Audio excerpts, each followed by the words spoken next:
बढ़त बाहेलू न रे सखी हई पूजावा के दिन प दिन बढ़त बाहेलू न रे।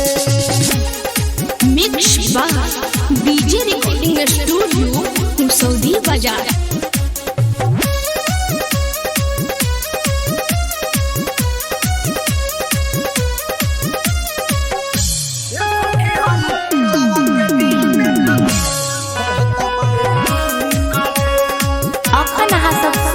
फ्रेश ट्यून के प्रस्तुति की श्रद्धा से रही सुन चोली मंगवाले कही के ई होई यार से श्रद्धा से रही सुन चोली मंगवाले कही के ई होई यार से फूल न चोली लागल लहंगा में घून रे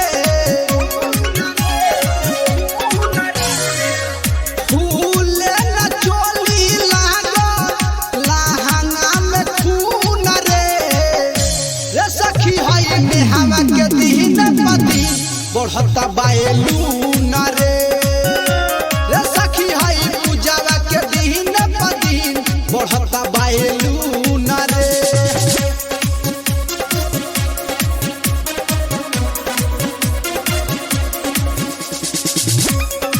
mix by DJ recording studio Saudi बाजार।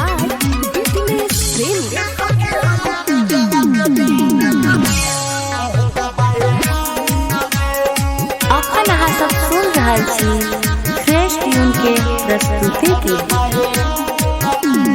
भइल बा हमरा से अब कौन गलती सुते पालानी में सोइया हो